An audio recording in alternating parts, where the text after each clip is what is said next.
Are you looking for the magic to make your life truly count? Do you want the secret formula to make every day your best day yet? Hello, and welcome to the Finishing on Fire radio show. And now, here are your show hosts, Dave Wadsworth and Greg Vance.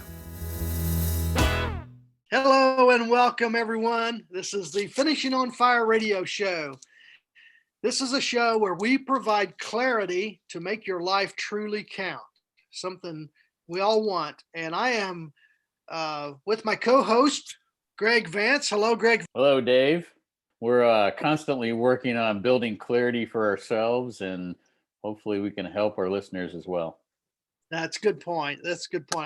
I'm Dave Wadsworth, and our show is built around the ideas in my book, the Finishing on Fire book, and it's the subtitle is Live Your Legacy of Purpose, Passion, and Prosperity, and basically about living every day and making it count, doing what you need to do that enhances your life. And you don't compare yourself with anyone else except for you yesterday. And that's what you want to do. You want to improve on you yesterday. And that's what we're excited about. So we're trying to get that clarity. I know, Greg, when you don't understand something or you have a question, you generally stop, you shut down. And without clarity, that's what happens. Right. Clarity is so important, because otherwise, if you don't have clarity and you just keep moving forward, it's kind of like not knowing where you're going, and you're in the car and you're going to end up somewhere, but it's going to be a complete surprise to everybody. Exactly. Like you're in the fog, and the worst thing is being in the fog in snow. I've done that where there's snow on the ground, and then all of a sudden the temperature changes and it becomes foggy, and so it's a whiteout. And when you do that at night, oh my goodness, that is so difficult to get around in. So we want to provide that clarity for you. And our show tonight, or the show today, depends on when you're listening. I guess it could be morning, evening, or night. So it doesn't matter. But we're talking about the second part of the subtitle of the book. Last week was purpose. This time it's passion. And I want to quote from the book. The first chapter in the book talks about Harper Lee at 3. And Harper Lee is my granddaughter. And at 3 years old, she's just a lot of fun, just a lot of excitement, a lot of passion in her life.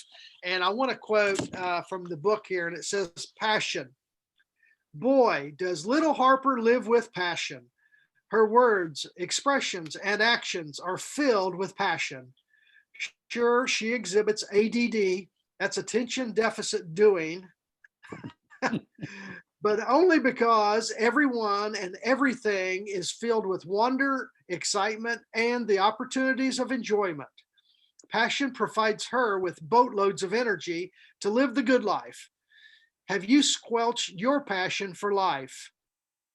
Question number 2, have you lost your zip and zeal that children exhibit without thought or effort? I love that quote, especially the attention deficit doing. That's the key word is doing. You're so excited that you don't want to stop.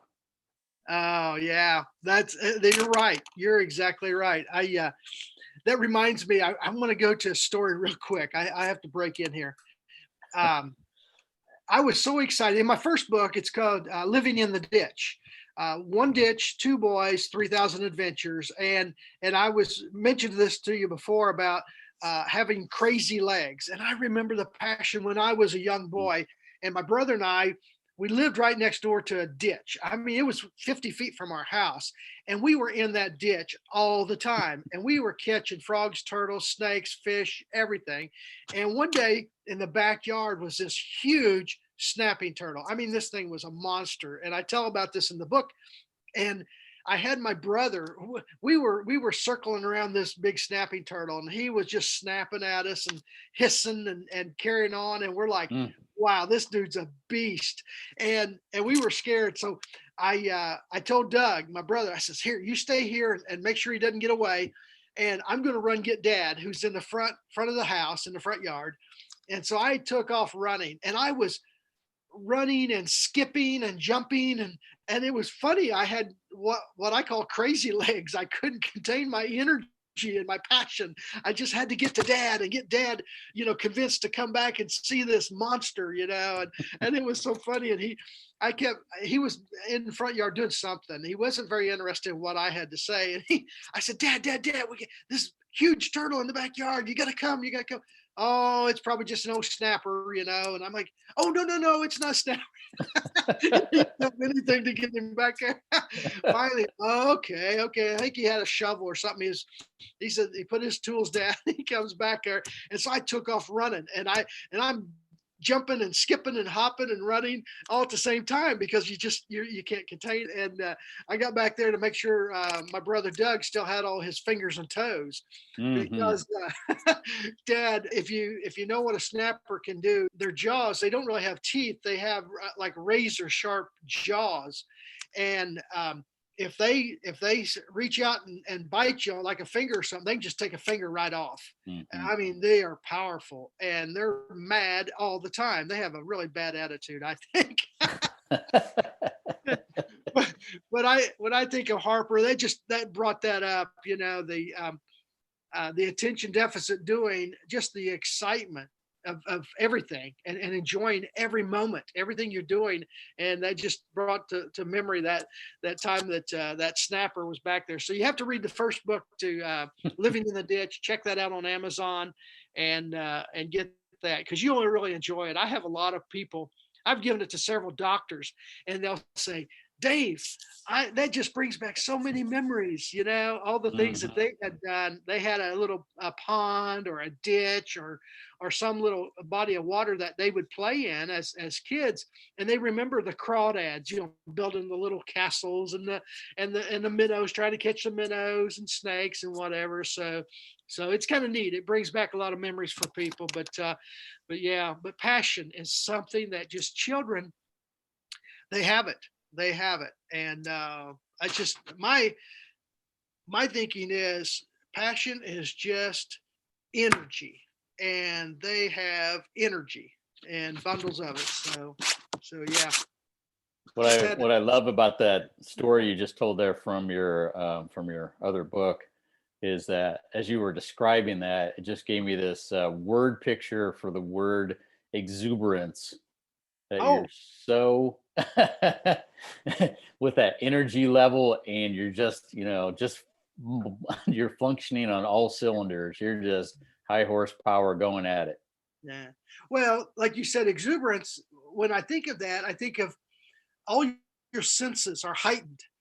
You're visually, stimulated. Your ears, you're listening, and you can feel your body, just the energy level in your body, and you just, it's just like a state of very heightened senses, and that's pretty neat. But yeah, that's funny. So as I was just thinking about passion itself, and it kind of goes along with what we're just discussing there, is kind of like, what are the symptoms, so to speak, in a good way, of seeing somebody that is that's on fire and has a lot of passion.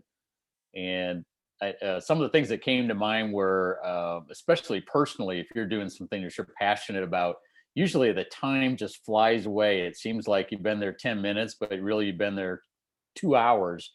You get so engrossed in doing something. That's pretty common. It just kind of enhances everything you do. Yeah. Isn't it amazing how some things you do, it's almost like the clock just slows down, and it's just drudgery, and it just, you think the time's never going to get by. You're almost watching every second tick, tick, tick. And then, like you said, when you're passionate about something, when you've got something that you just love to do, your energy level is high, and time flies. It's funny. It's just, it's like, how did that happen? And I remember that so many times in my life. I'm like, that's where you want to be. You want to find that point where time flies, and you want to live in that level of your life, or that position in your life, as much as you can. So that's a good point, Greg. Yeah, and it comes to mind as you were talking about that, kind of the opposite situation as you were talking. If you remember back when you were in elementary school, middle school, maybe even high school, but those classes that it just seemed like they dragged on forever, like time was almost going backwards because it was so slow. So we want the opposite of that. We want so much enjoyment that that you just have to, set an alarm so you know when to quit. Yeah. That reminds me, I was watching some not Netflix, YouTube this week, and a gentleman that I've discovered lately, his name is Eric Ed Meads, Edmeades. Ed Meads, Eric Ed Meads, great motivational speaker, really, really good. He talks about storytelling. Mhm. And he says, if you want to have people's attention, you tell stories. He said, all through history, that's the way, information was passed on, was basically verbally before we got the printing press and all that. And it was in stories. And that's what they remember, stories, and it keeps them engrossed. And it's kind of like a TV show or a movie you're watching. It's a story, and you're trying to stick with the story and follow it. And he's interesting. I want you to check him out sometime. It's Eric Edmeades, Edmeades, and he's just really interesting. He's done a lot of spent a lot of time in Africa. He's actually from South Africa, I think is where he's born, but he's been out there in the bush with I don't know what they call them, but the Bushmen. And he would spend the night out there. And he was a couple times, he was nearly killed by two white rhinos. They charged him, and they got within about 10 feet, and they stopped. And he said, those dudes are big. Those are big animals. And he said they could have just killed him in an instant. But I guess their vision is really weak, but their hearing and their sense of smell is strong. And they just come charging. And he just stood there, and he's like, okay, what do I do?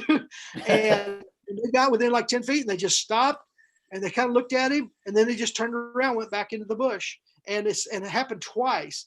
And he thought, wow, I should have been dead. But he talks about being around the fire at night with these Bushmen, and they would tell stories, and they would, that's how they just, would communicate. And he said it was so exciting. It reminded me of my book, Finish on Fire, because on the cover of it has a nice campfire, and it's pretty cool. So, and that's what our passion is, Greg. I think it's the fire in our heart, the fire in our belly, to the energy to do something and really do it well, and just enjoy it so much that time flies, just like you said. So, so what are some of these others? You said you got a list here of other things about passionate, or when you're passionate. Yeah, I think we touched on a couple of them, but it's just that level of excitement increases, and just you can probably feel yourself being drawn into it. Maybe even your heart rate changes because you're just so enthusiastic about it, right? That's true. That's true. The energy level.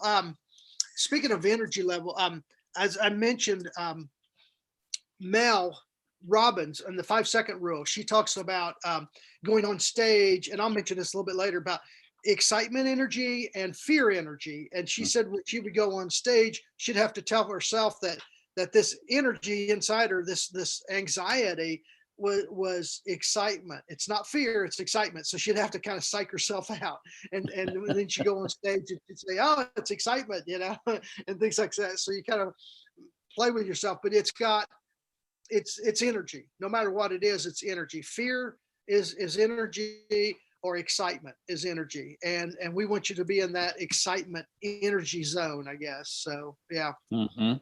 So I think for the guys we're talking to here, we really want them to be super excited, on fire about their life. And, that's part of what we're talking about on this podcast, on this radio show, is helping people navigate their way through that. So a part of this is just figuring out what exactly it is that sets you on fire. Yeah, yeah. I know. I think what you have to do, Greg, you have to look and say, okay, what are the things that I just look forward to? Okay, when we were kids, we looked forward to, Christmas, Mm. or holidays like Easter. I used to love to do the Easter egg hunts, when we were Mhm. little. Man, I love that kind of stuff. Any kind of sports. I love, any kind of sports, but you need to find out what it is that you get excited about. Friday is a big day for a lot of people because they know Saturday and Sunday's coming, and just say, okay, what do I do when I don't have to do anything else? What is it that I will do? Well, one thing, my wife and I, we love sports. My wife loves football. We love Mhm. basketball. We're big Hoosier fans. And actually, to be honest with you, I'm the biggest Indiana Hoosier fan to ever graduate from Purdue. And there's actually not too many of us because they're such a rival. They hate each other. And so, but I tell people, I said, well, I flunked out of Indiana, so I had to go to an easy school. So I went to Purdue, and that goes over real well in the Purdue crowd. But I tell them, I said, no, I said the major I had to study, I had to go to Purdue to get that degree and so forth. So very good school, very high quality. The only school that I know of that is top 10 in engineering and also agriculture schools in America. It's top 10 Mhm. both. It's phenomenal. And so you're going to get a quality education there. I'm not sure how I even got in. I'm not sure. I must have come in the back door. But yeah, we love the sports. We love watching things like that. That excites us, and that's what we do. A lot of our free time, we'll enjoy, ball games and so forth. Of course, we like the Colts because we're Indiana people, and enjoy that. But what's some of the other things that you know of here on the list? I know you had some things that light people up or get them excited. Yeah, we just had talked about some examples of what people might get excited about. A lot of people like going camping, going outdoors, and just being with nature. And that could be canoeing, it could be bird watching, it could be a number of things. Sports, you already talked about. I think another area is really, especially for younger couples, is their family. I mean, they're passionate about spending time with their kids and being able to do things together as a family, whether it's like family game nights or outings or or whatever it may be. It doesn't have to be complicated. Simple is often, as you were pointing out a while ago, playing with your brother in the ditch. Yeah. A lot of that's a lot of simple pleasures. Yeah, that's a good point. And Greg, in the book Finishing on Fire, I talk a lot about relationships and how to really enhance your relationships. And I talk about targeting people. And I know, I guess a few years ago, they used to say that was like politically incorrect. You can't target people. And I was like the police or whatever. But I talk about targeting people in my book, and I talk about having a bullseye, and we talk about this in our 2-day workshops also, which is pretty cool. You actually have a bullseye, and you put the most critical people in your life right in the middle of that bullseye, and you focus on them first. And Yeah. that's, of course, your wife.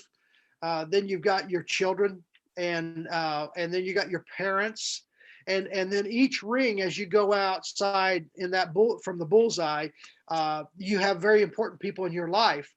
But I talk about targeting and how to make those family connections and those relationships very positive and very enjoyable, and just heighten the sense of togetherness as a family. And like you said, depends on what people like to do. Camping, we used to do that as a kid. I remember going to Kentucky Lake and learning to water ski.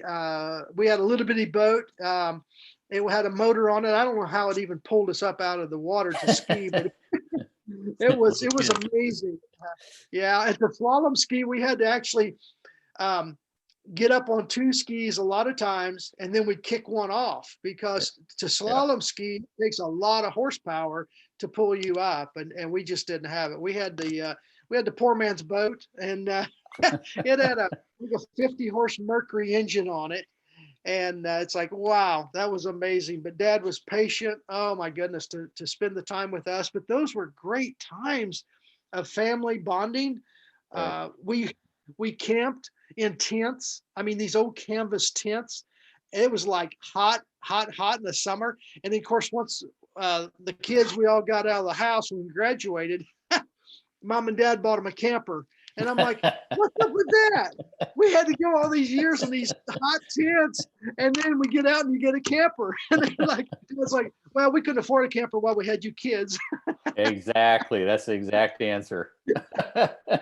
Yeah. Beyond that, I was going to mention a couple others. You talked about teaching. People getting excited. We can maybe think of some teachers that were just super, when you were in elementary school, high school, or college. Some people like to learn, and they get to pick up a new book or watch a new YouTube video and learn something, like a TED Talk or something. That can get people pretty passionate as well. And then the one I was going to mention, I know that you're super enthusiastic about, and that's speaking. I've seen you in front of multiple groups of people, and you can just tell that you just suddenly start beaming because you're so excited to be in front of them. Greg, it lights my fire. It really, pardon my pun, it does. It lights my fire. I enjoy helping people. And I may have told you this before, but my wife, she used to say this about me, which is not a compliment, but she said, Dave, you would help anybody, anytime, except for me. I would help people that I knew either from church or from other social organizations or work. And if they were moving or if they had issues and they needed help, I was there. I mean, just at the drop of a hat, I would be there to help. And I enjoy doing that. And my speaking, I want to impart some wisdom to people. That's why I wrote my books. I want people to enjoy the lessons I've learned, and hopefully they can learn from my mistakes. I told a fellow this morning, I met a guy at Cracker Barrel this morning. I was having breakfast, and he's 70 something years old. He's retired, and he come over to my table. He says, what are you doing? Are you studying or something? And I had all my notes and stuff. And I said, well, I'm working on the radio show and some of the details for that. And he said, really? I said, yeah, it comes from my book that I wrote, my second book. And I said, well, heck, by the way, you probably enjoy it. So I pulled one out. I had one in my briefcase. I pulled one out and I signed it for him and gave it to him. And he was so excited. I tell you what, he says, I like to learn. He says, I like to learn. He's 70 something, There you go. And that excites me. And I said, hey, and we got to talking about a few things. And I said, oh, that's in the book, and then he'd say, well, yeah, and this and this. And I'd say, yep, that's in the book too. I kept going through that. But yeah, I had a speaking engagement.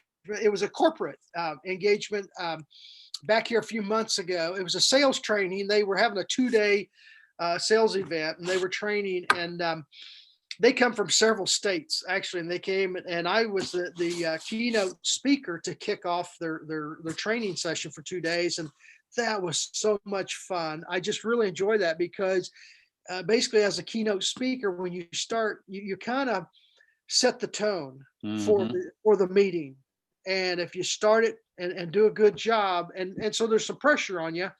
But the message I had, and I talked about in the book here, the things I learned, and especially from being going to Auschwitz with Eva Kor, and touring Auschwitz, the Nazi death camp, with her. And I talked about that and the lessons I learned about forgiveness and about, purging the poison out of your body, getting rid of that anger and resentment, all that stuff. And there's a lot of people out there that are passionate, but they're passionate in a bad way, with anger. They have an anger Mm, gene or something going crazy. And we're talking about passion in a very positive way, a way that is good energy, so you're helping and not hurting, because passion can go either way, as you know. You absolutely. can get started down the wrong road, and you can be passionate about some really ugly stuff. And I've met some of those people, and those are the ones I teach my kids to stay away from. Or at least you have to have some balance for that passion. I mean, you gotta, if whatever Yeah, you're passionate about isn't what you do for a living, kind of got to have that balance of bringing yeah, in income and then, being able to do that. So I think one of the things I was going to go into, if it'd be helpful, is to, how do you find your passion? And I've got some questions or some ideas I can take us through if that's helpful. sure, yeah, yeah. Share those. That'd be Okay. great. All right, and feel free to jump in along the way. So these come under the category of 5 questions for passion discovery. Number one is, what needs do I see in the world that concern me? So kind of like, what are the problems that I see that I'm passionate about trying to address or to fix or solve injustice or whatever it may be. And so I think that's a really good place for somebody Yeah, to camp on. that is a good one. Yeah, I think if it catches your eye or gets your attention, you probably have some passion toward that event, or that whatever that issue is. So the Mhm. question was, what needs do I see in the world that concern me, or they kind of prick your heart? Yep. That's a good one. That's a good Yeah. one. And the second one, a little bit closely related. If I could meet any need in the world, what would that need be? So it could be maybe you're focused on clean water, for example, or maybe it's literacy. Maybe it's just people learning about science or something like that. Yeah. That people, or just learning about, as you were talking about a few minutes ago, about camping. You could be passionate about teaching other people about camping. Yes. Yes. Well, if you have a life experience that where camping was, excuse me, a big part of that, Yes. and it brought out so much positive in your relationship with your parents and your siblings, that's a good thing. And you want other people to feel that passion, to Hmm. enjoy that endeavor, and whatever that is. This, if I can meet any need, I'm going to read this again. If I can meet any need in the world, what would that need be? It reminds me of Tony Robbins. One thing he's passionate about is feeding people, reaching people that are struggling for food. Because as a teenage boy, um, his mom was trying to raise him, and it was an issue where food was scarce, and it was a problem. And he remembers someone, he doesn't know what organization it was, whether it was a church or a community organization of some kind, that brought them some food for like a Thanksgiving dinner or something like that. Hmm. And it just shocked him. And in his mind, he's like, oh my gosh, this is wonderful, these people did this for us. And he can remember the times where he wasn't starving, but he went hungry a lot, and it was kind of sad. And so that's a thing that he has honed in on and said, you know what, I'm going to provide meals for millions of people through my work. And that's what he's done, which is very amazing, very, very amazing. Like that. I like that a lot. Number three, it goes along with your, I guess, well, visual metaphor you had a while ago. The target, maybe thinking about some rings, concentric rings, are moving out. Right. So the question is, what are my most urgent needs in my country, my community, my work, my school, and my church? Okay. And so you really think about those, and those are some of the groups that you may come in contact with. Of course, depending on what your age is and such, whether you have kids in school or you're in school, it could vary, of course. But you get the idea where there's these contact groups that you have in the community, and taking that out as far as it can go to your own city, your own state, even nationally. Yeah. Yeah. And there's a lot of I give a lot to international Hmm. uh, groups, organizations that help. And of course, I mentioned before, I've done a lot of mission work in Central America, Guatemala, Honduras, Mexico, and built houses for people. I went down to Florida when they've had hurricanes and helped out down there to rebuild some of the people there for Habitat for Humanity and some of that stuff. But then also, we've got to remember not to forget our local needs. And I think, Greg, a good point is you start, with your household, with your family. You Yep. start by helping and supporting the needs of your spouse. What are the needs of your wife or husband? Yep. Okay, meet those first, and then you work on your children, and then from there you'll make sure your parents, and take care of your family first. I've seen so many people, they get so involved in a community organization or a national organization or something, and they neglect their family to a large extent, which is, it's kind of sad. It's like, your family's right there, and Hmm. they love you, and they're with you, through thick and thin, and yet you kind of forsake them with your time and energy and your passion, and you go elsewhere. And so looking for that balance, I think, is probably a good word. I think you may have said, what are those needs, but you need to target, and then prioritize, and go from there. So that's a good question. Yeah. and Yeah. and yeah, trying to evaluate, what are those needs in those different organizations, whether it's local, in your community, within your state, within the country, or internationally. So yeah. Exactly. Yeah. Number four, what age group or type of people naturally interest me? And I can share one here in my coaching practice. I've been very pleasantly surprised to learn that I love working with creatives. So that's people that are artists, photographers, graphic designers, authors, go down the whole list of those people. And it's because they're probably the opposite of what I am, in that I have very little artistic ability. And so they think different than me. And that just fascinates me. And the cool part is we kind of appreciate one another because I'm so different from them, but it just works together. So that's just an example. That's why you probably like working with me, because I'm so weird. I drive you crazy. You're like, hey, I don't know how your brain works. Yeah, yeah. I don't know if you can draw or not, though. I don't know. Let this.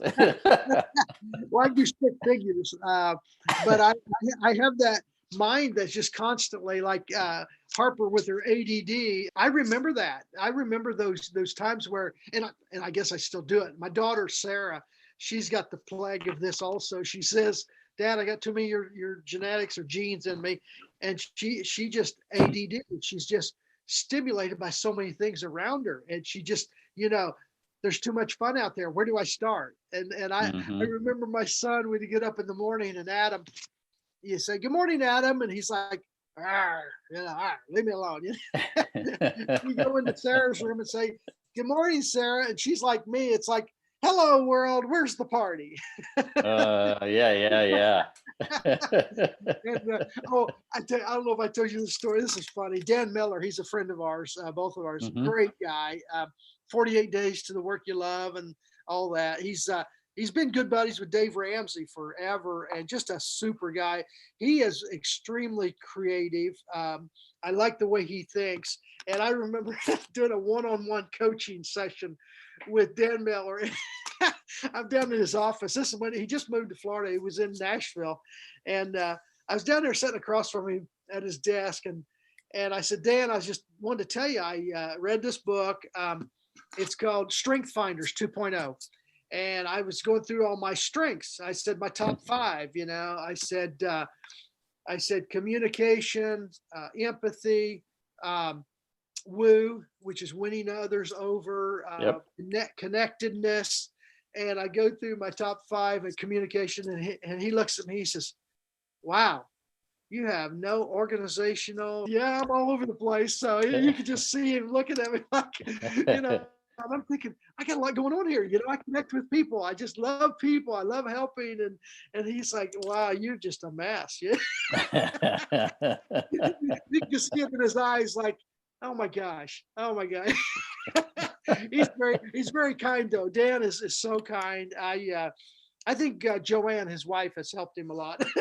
Absolutely. Yeah. Mellowing process. Yeah, they're great. They're great people. So, all right. So, you got one more question? Number 5. This kind of overlaps. We've kind of touched on a lot of these things already, but what are the major needs among my neighbors, my friends, and my family? So back down to that inner circle that I think you brought up when we were talking about number 3. So I think we've probably touched on that one pretty well. Yeah, yeah. We'll Let have me, beat you over the head with it. I've got a couple more. I kind of was just thinking through what are maybe some other things to consider or some techniques around passion. So Yeah. one of them, some of these were my ideas, some of them are other ideas I borrowed. But anyway, number 1 is love everything you do.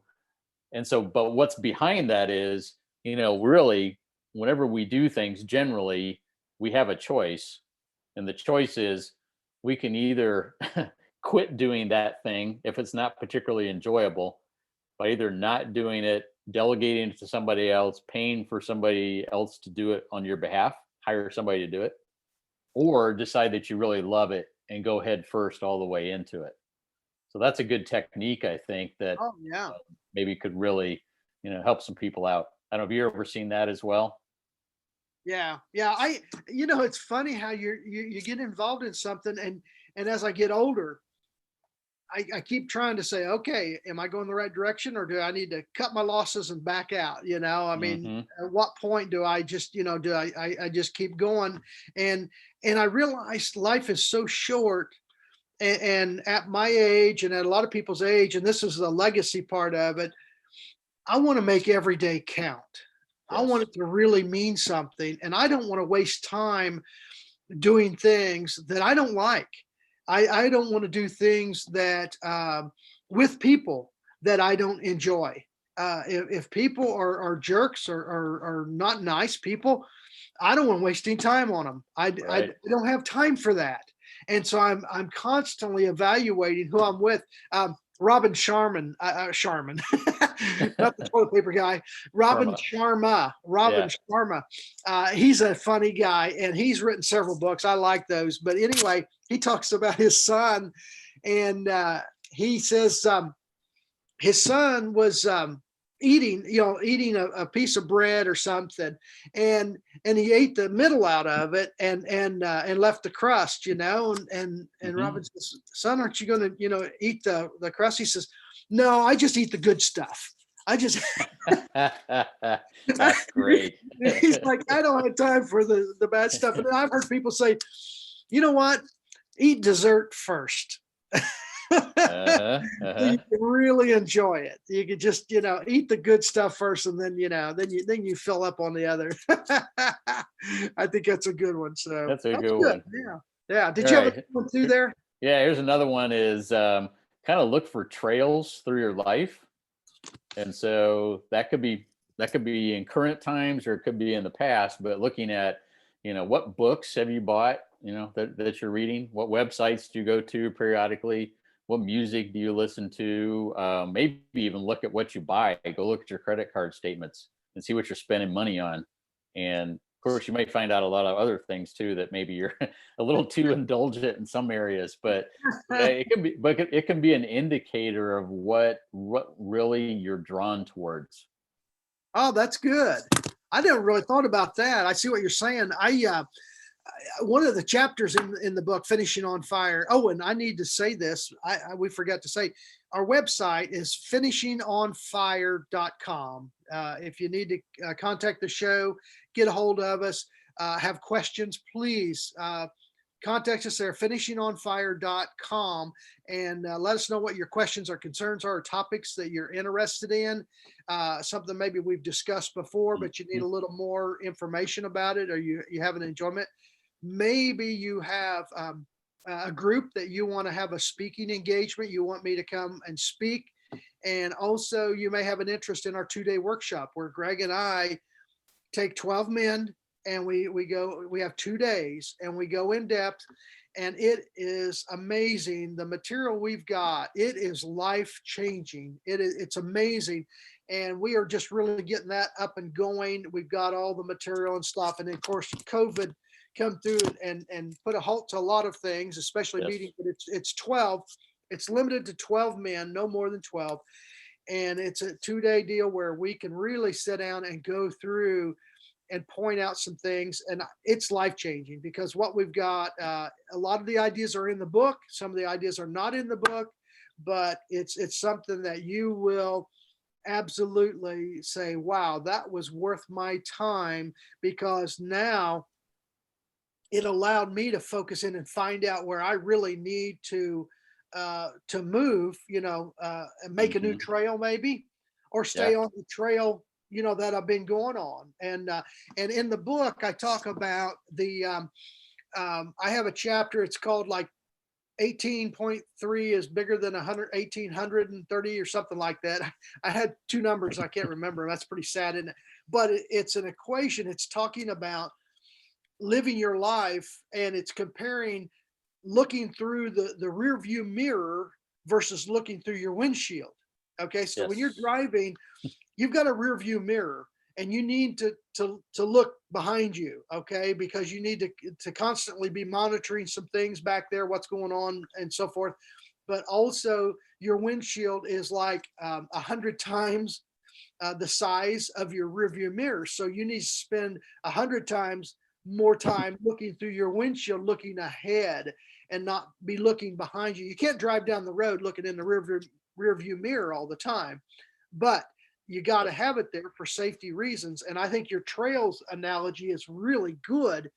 How you need to look and see where you've been and say, wow, did I enjoy that? Was that something that I Right. spent a lot of time doing? And, is that a wide trail, or is that just, an occasional thing that I did, and just because I had to, or my wife made me? Oh my gosh. Oh my gosh. Hey, something I want to bring up too.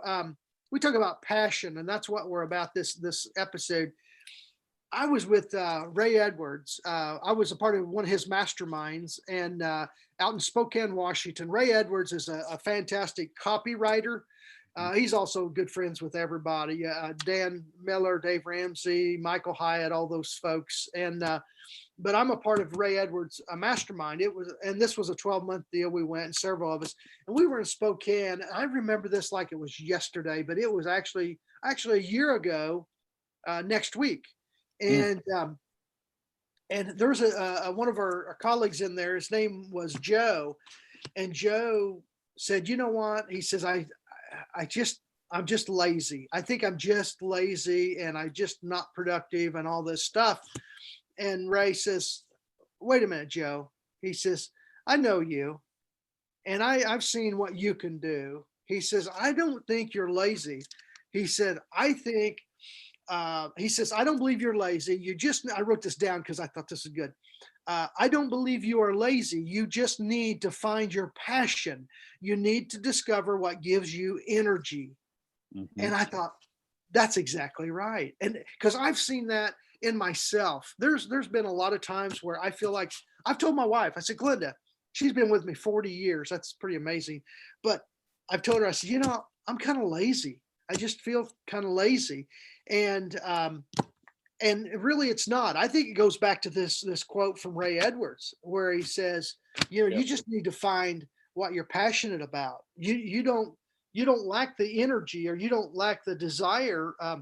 You just need to find what it is. Right. Excuse me, that really takes you there, that gives you that launch energy, or that excitement energy and all that. And so I thought that was really good. And I wanted to kind of, stick that in here before we quit. Yeah. I guess the other part of that equation is, once you find out what that is, figure out how to enable yourself to spend more time doing that. Right. Yeah. Yeah. Good point. Good point. All right. Do we have anything else, or we need to close it up for now? I think we've covered everything on the passion. We've been very passionate about it. Don't you think? I think so too. let's Dave, let's take us out with this quote we talked about. Yeah, we've got a quote here. I like this. Remember our website, finishingonfire.com, and you can find us there. You can inquire and so forth. But our question of the day for you is this: are you growing or are you dying?